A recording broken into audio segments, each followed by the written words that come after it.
मोर दुलरुआ देशवासी हो जोहार। साल 2026 कर एहर पहिला मन की बात हवे।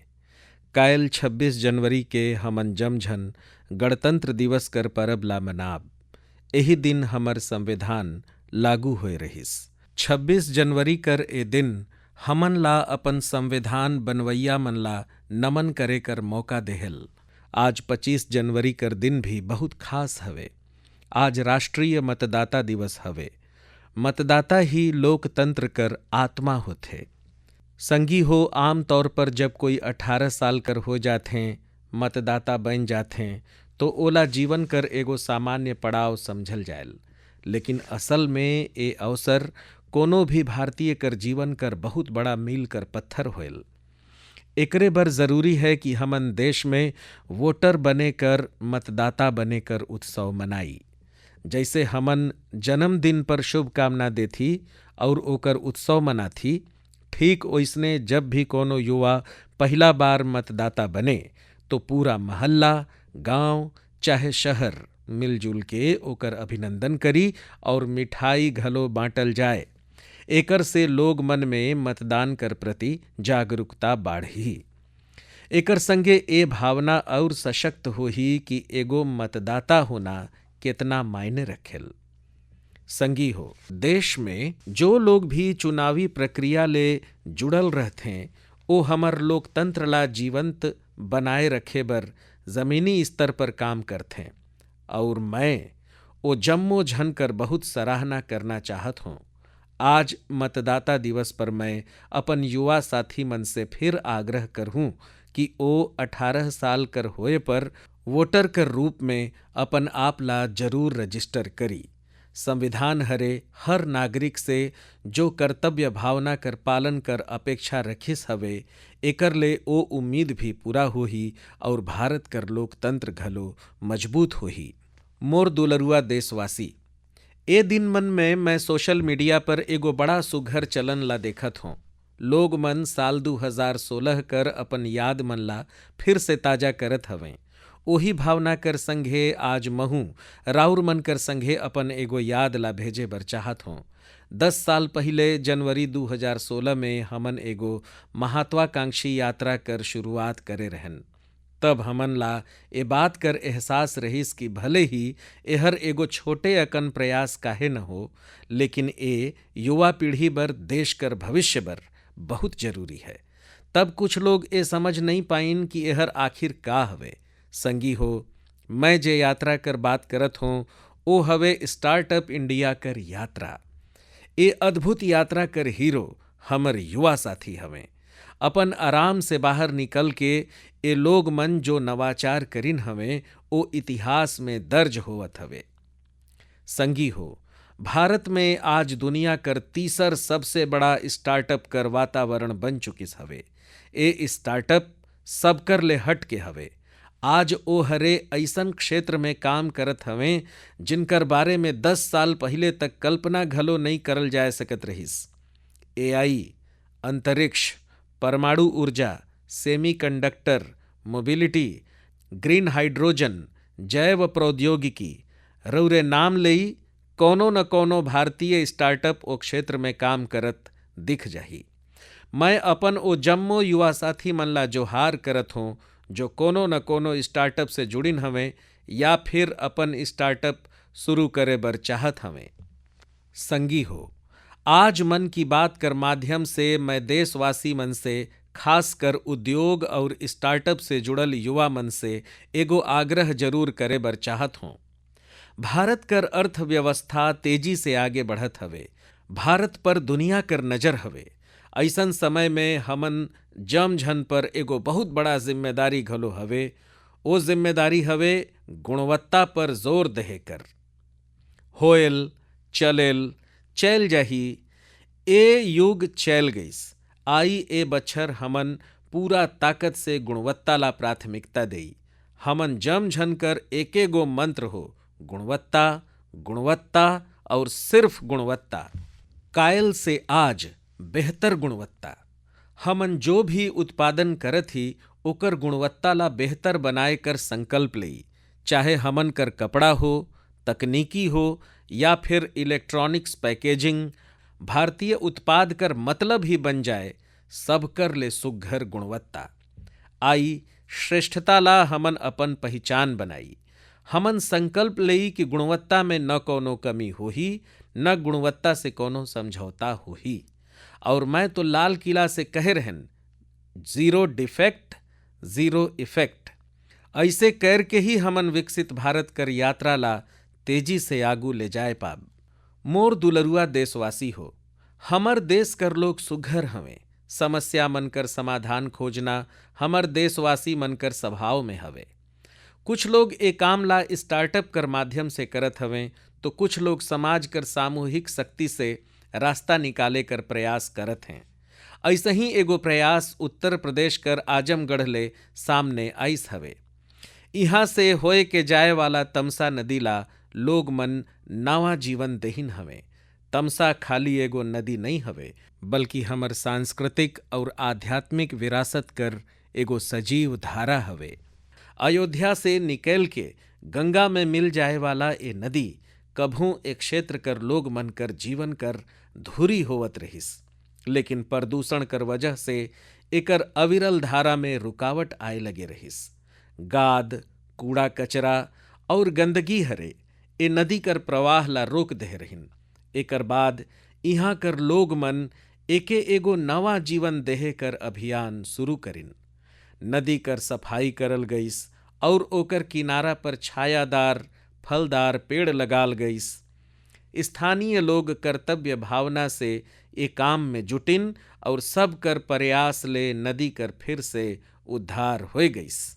संगी हो, जन भागीदारी कर ऐसने प्रयास आंध्र प्रदेश कर अनंतपुर में भी देखे बर मिलिस। एहर ओ क्षेत्र है जो सूखा कर गंभीर समस्या ले जूझत रहिस हवे। इहाँ कर माटी लाल और बलुई हवे। यही वजह है कि लोग मन ला पानी कर कमी कर सामना करे बर पड़त हवे। इहाँ कर कई गो क्षेत्र में लंबा समय तक बुन्नी नहीं पड़ेल। कई बार तो लोग मन अनंतपुर कर तुलना रेगिस्तान में सूखा कर स्थिति से भी कर देते।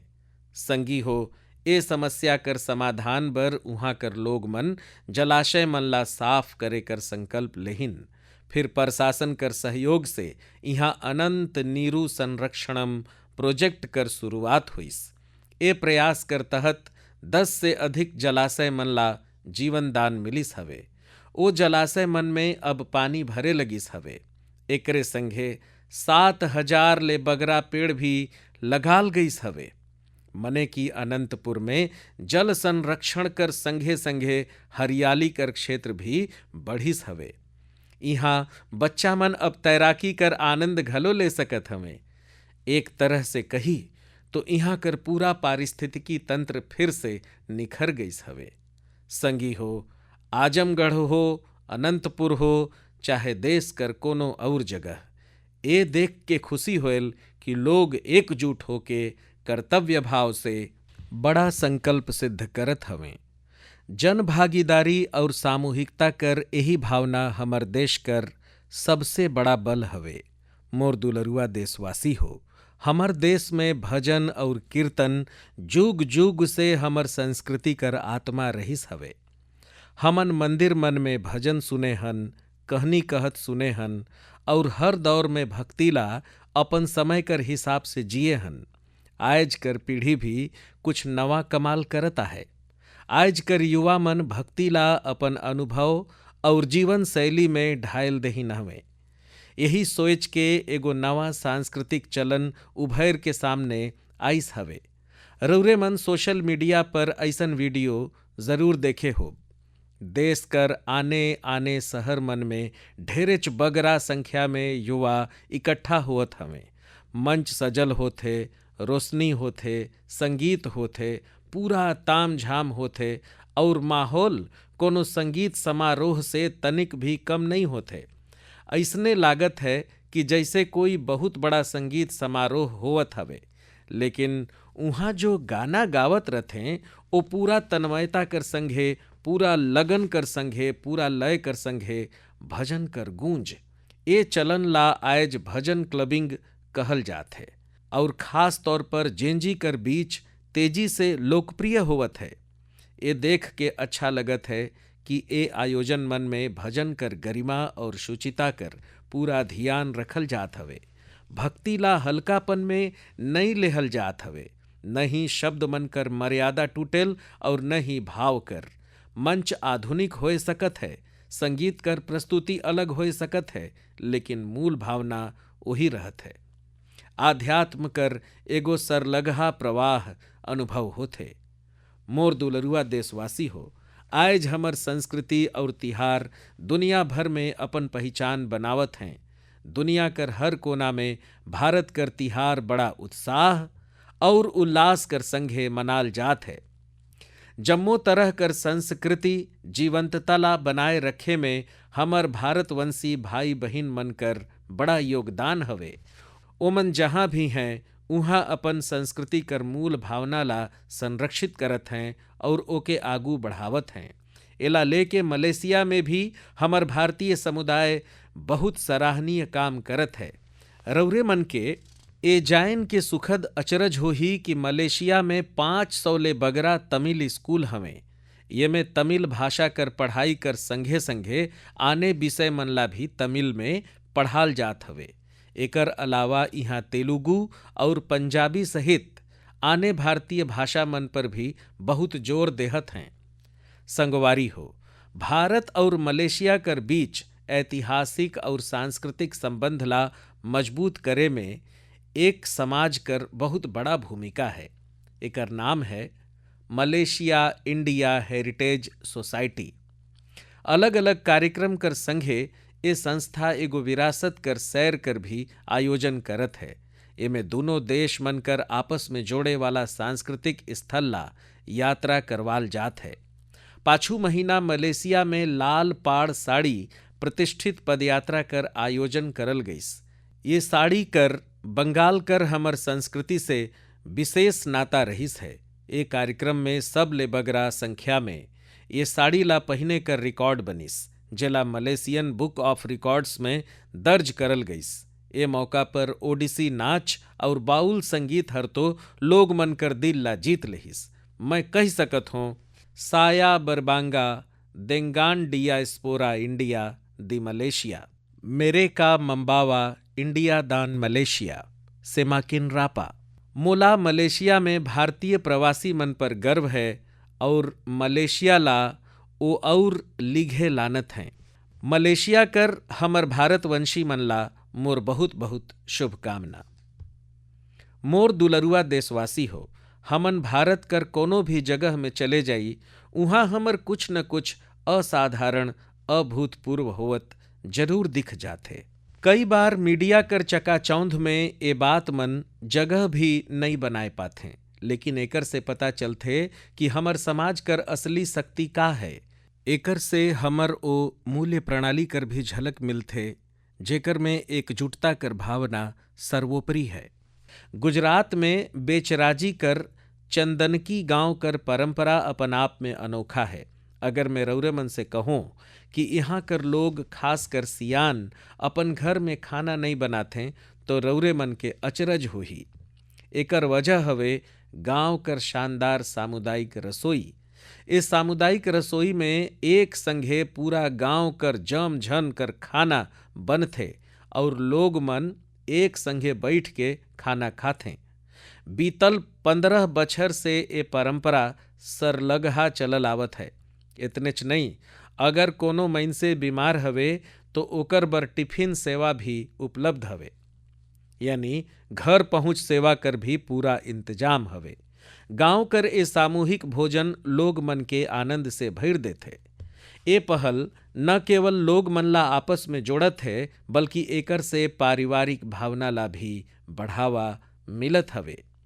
संगवारी हो, भारत कर पारिवारिक व्यवस्था हमर परंपरा कर अभिन्न हिस्सा हवे। दुनिया कर कई देश मन में येला बहुत कौतूहल कर संघे देखल जाथे। कई देश मन में ऐसन पारिवारिक व्यवस्था ला लेके बहुत सम्मान कर भाव है।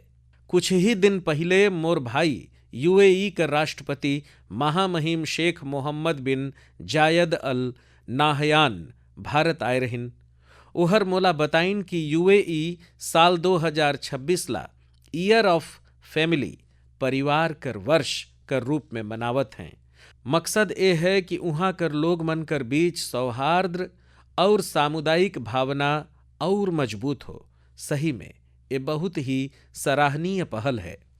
संगवारी हो, जब परिवार और समाज कर बल मिलथे तो हमन बड़ा से बड़ा चुनौती ला हराए सकत हन। मोला अनंतनाग कर शेख गुंड गांव कर बारे में जानकारी भेटाइस। यहाँ ड्रग्स, तंबाकू, सिगरेट और शराब ले जुड़ल चुनौती मन बहुत बढ़ गईन है। ए सब ला देख के यहाँ कर मीर जाफर इतना परेशान हुइन कि ओ ये समस्या ला दूर करे बर ठान लेहिन। ओ गांव कर युवा मन से लेके सियान मन तक जम्मो ला एकजुट करिन और उनकर ए पहल कर असर कुछ ऐसन रहीस कि उहाँ कर दुकान मन में तंबाकू उत्पाद मन ला बेचना ही बंद कर देहल गईस। ए प्रयास से ड्रग्स कर खतरा ला लेके भी लोग मन में जागरूकता बढ़िस हवे। संगवारी हो, हमर देश में ऐसन अनेक संस्था मन भी हवें जेमन बछर भर से निस्वार्थ भाव कर संघे समाज कर सेवा में जुटिन हैं। जैसे एगो संस्था हवे पश्चिम बंगाल कर पूर्व मेदिनीपुर कर फरीदपुर में, एकर नाव है विवेकानंद लोक शिक्षा निकेतन। ए संस्था पाछू 4 दशक से लइका मन और सियान मन कर देख रेख में जुटिन है। गुरुकुल पद्धति कर शिक्षा और शिक्षक मन कर प्रशिक्षण कर संगे ही ए संस्था समाज कल्याण कर कई ठन नेक काम में जुटिस है। मोर कामना है कि निस्वार्थ सेवा कर ए भाव देशवासी मन कर बीच सरलगहा और अधिक सशक्त होवत रहे। मोर दुलरुआ देशवासी हो, मन की बात में हमन सरलगहा स्वच्छता कर विषय ला उठावत रहथन। मोला ए देख के गर्व होथे हमर युवा अपन आसपास कर स्वच्छता ला लेके बहुत सजग हवें।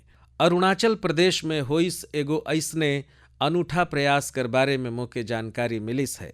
अरुणाचल ओ धरती है जहाँ देश में सबले पहले सूरज कर किरण पहुँचल। यहाँ लोग जय हिंद बोल के एक दूसर कर अभिवादन करथे। यहाँ ईटानगर में युवा मन कर समूह ओ हिस्सा मन कर सफाई बर एकजुट होइन हवें जहाँ ज्यादा ध्यान देहे कर जरूरत रहिस। ए युवा मन अलग अलग शहर में सार्वजनिक स्थल मन कर साफ सफाई ला अपन अभियान बनाइन। एकर बाद ईटानगर, नाहरलागुन, दोईमुख, सेप्पा, पालिन और पासीघाट उहाँ भी ए अभियान चलाल गईस। ए युवा अब तक करीब 11 लाख किलो से अधिक कचरा कर सफाई कर चुकिन है। सोची संगी, नौजवान हरे मिल के 11 लाख किलो कूड़ा कचरा हटाइन। संगी हो, एगो और उदाहरण असम कर हवे। असम कर नागांव में उहाँ कर पुराना गली मन से लोग भावनात्मक रूप से जुड़िन हैं। यहाँ कुछ लोग मन अपन गली कर मिल के सफाई करे कर संकल्प लेहिन हवे। धीरे धीरे उनकर संगे और लोग जुड़त गईन। एकस एगो ऐसन टीम तैयार होए गिस जो गली मन से बहुते कचरा हटाए दहिस। संगी हो, ऐसन ही एगो प्रयास बेंगलुरु में होवत हवे। बेंगलुरु में फर्नीचर कचरा एगो बड़ा समस्या बन के सामने आइस है। एकर से कुछ व्यावसायिक मन एकजुट होए के ए मामला ला अपन तरीका से हल करत हवें। संगी हो, आज कई ठे शहर में ऐसन टीम हवें जो कूड़ा भराव कर क्षेत्र कर रिसाइकलिंग में जुटिन है। चेन्नई में ऐसने एगो टीम हर बहुत बढ़ियन काम करिस हवें। ऐसन उदाहरण मन से पता चलथे कि स्वच्छता से जुड़ल हर प्रयास कतेक महत्वपूर्ण है। हमन ला स्वच्छता बर व्यक्तिगत रूप से या फिर टीम कर रूप में अपन प्रयास बढ़ाए पड़ही, तबेच हमर शहर और बढ़ियन बनही। मोर दुलरुआ देशवासी मन, जब पर्यावरण संरक्षण कर गोइठ होयल तो अक्सर हमर मन में बड़ा योजना, बड़ा अभियान और बड़ा बड़ा संगठन मन कर गोठ आथे। लेकिन कई बार बदलाव कर शुरुआत बहुत साधारण तरीका से होथे। एक व्यक्ति से, एगो इलाका से, एगो कदम से और लगातार करल छोटे छोटे कोशिश मन से भी बदलाव आथे। पश्चिम बंगाल कर कूच बिहार कर रहे वाला बेनोय दास जी कर प्रयास यही कर उदाहरण है। पाछू कई बछर से ओ हरे अपन जिला ला हरा भरा बनाए कर काम अकेले दम पर करिन हमें। बेनोय दास जी हरे हजारों पेड़ लगाइन हमें। कई बार पौधा खरीदे से लेकर ओमन ला लगाए और देखभाल करे कर जम खर्चा खुद उठाइन है। जहां जरूरत पड़िस उहां स्थानीय लोग, छात्र और नगर निकाय मन संगे मिल के काम करिन। उनकर प्रयास से सड़क मनकर हरियाली और बढ़ गईस। संगवारी हो, मध्य प्रदेश में पन्ना जिला कर जगदीश प्रसाद अहिरवार जी कर प्रयास भी बहुत सराहनीय हवे। ओ जंगल में बीट गार्ड कर रूप में अपन सेवा देहत हवें। एक बार गश्त कर समय ओ हरे महसूस करिन कि जंगल कर कई ठे औषधीय पौधा मनकर जानकारी कहीं भी व्यवस्थित रूप से दर्ज नहीं है। जगदीश जी ये जानकारी अगला पीढ़ी तक पहुंचाना चाहत रहिन। एकर से ओ हरे औषधीय पौधा मनकर पहचान करना और उनकर रिकॉर्ड बनाना शुरू करिन। ओ हरे 125 से अधिक औषधीय पौधा मनकर पहचान करिन। हर पौधा कर तस्वीर, नाम, उपयोग और मिले कर स्थान कर जानकारी जुटाइन। उनकर जुटाल जानकारी ला वन विभाग हर संकलित करिस और किताब कर रूप में भी प्रकाशित करिस। एक किताब में देहल जानकारी अब शोधकर्ता, छात्र और वन विभाग कर अधिकारी मनकर बहुत काम आवत है। संगवारी हो, पर्यावरण संरक्षण कर यही भावना आज बड़ा स्तर पर भी दिसत है। यही सोच कर संघे देश भर में एक पेड़ माँ के नाम अभियान चलाल जात है। ये अभियान से आज करोड़ों लोग जुड़ चुकिन हमें। अब तक देश में 200 करोड़ से बगरा पेड़ लगाए भी जाए चुकिन हैं। ये बतायल कि पर्यावरण संरक्षण ला लेके अब लोग ज्यादा जागरूक हैं और कोई न कोई रूप में अपन योगदान देना चाहत हैं। मोर दुलरुआ देशवासी मन, मैं राउर जम झन कर एगो और बात बर सराहना करे चाहत हूँ। कारण है मिलेट्स यानी श्री अन्न। मुके देख के खुशी है कि श्री अन्न कर संगे संगे देश कर लोग मन कर लगाव लगातार बढ़त है। वैसे तो हमन 2023 ला मिलेट बरिस घोषित करे रहन, लेकिन आज 3 बछर बाद भी एला लेके देश और दुनिया में जो जुनून और प्रतिबद्धता है वो बहुत उत्साहित करे वाला है। संगी हो, तमिलनाडु कर कल्लकुरिची जिला में महिला किसान मनकर एगो समूह प्रेरणा स्रोत बन गईस है। यहाँ कर पेरिया पलायम मिलेट किसान उत्पादक कंपनी से लगभग 800 महिला किसान जुड़िन हैं। पोषक अनाज कर बढ़त लोकप्रियता ला देखते हुए ये महिला मन मिलेट प्रसंस्करण इकाई कर स्थापना करिन। अब वो मिलेट से बनल उत्पाद ला सीधे बाजार तक पहुंचात हवें। संगी हो, राजस्थान कर रामसर में भी किसान श्री अन्न ला लेके नवाचार करत हवें। यहाँ कर रामसर जैविक किसान उत्पादक कंपनी से 900 से अधिक किसान जुड़िन हैं। ये किसान मुख्य रूप से बाजरा कर खेती करत हैं। यहाँ बाजरा ला प्रसंस्करण करके खाए बर तैयार लड्डू तैयार करल जात है। एकर बाजार में बड़ी मांग है। इतने नहीं संगी हो, मोके तो ए जान के बड़ा खुशी होत है कि आजकल कई मंदिर ऐसन हैं जो अपन प्रसाद में मिलेट्स कर उपयोग करत हैं। मैं ओ मंदिर मनकर जम व्यवस्थापक मनकर हृदय से अभिनंदन करत हूँ उनकर ए पहल बर। संगी हो, मिलेट्स श्री अन्न अन्नदाता मनकर कमाई बढ़े के संगे संगे ही लोग मनकर स्वास्थ्य में भी सुधार कर गारंटी बनत जात है। मिलेट्स पोषण से भरपूर होते, सुपर फूड होते। हमर देश में जाड़ा कर मौसम तो खान पान बर बहुत ही बढ़ियन मानल जाते। ऐसे में ए दिन में हमन ला श्री अन्न कर सेवन जरूर करेक चाहिए। मोर दुलरुआ देशवासी हो, मन की बात में हमन ला एक बार फिर कई ठे अलग अलग विषय पर चर्चा करे कर मौका भेटाइस। ए कार्यक्रम हमन ला अपन देश कर उपलब्धि मन ला महसूस करे और खुशी मनाए कर मौका देहल। अगला महीना भारतीय कृत्रिम बुद्धिमत्ता इम्पैक्ट सम्मेलन होए जात है। इस सम्मेलन में दुनिया भर से विशेषकर तकनीकी कर क्षेत्र से जुड़ल विशेषज्ञ भारत आही। ये सम्मेलन कृत्रिम बुद्धिमत्ता कर दुनिया में भारत कर प्रगति और उपलब्धि मन ला भी सामने लाही। मैं एमे शामिल होए वाला हर कोई कर हृदय से अभिनंदन करत हूँ। अगला महीना मन की बात में भारतीय कृत्रिम बुद्धिमत्ता इम्पैक्ट सम्मेलन पर हमन जरूर गोठ करब। देशवासी मनकर कुछ और उपलब्धि मनकर भी चर्चा करब। तब तक बर मोके मन की बात में विदाई देई। कल कर गणतंत्र दिवस बर मोर बहुत बहुत शुभकामना। धन्यवाद।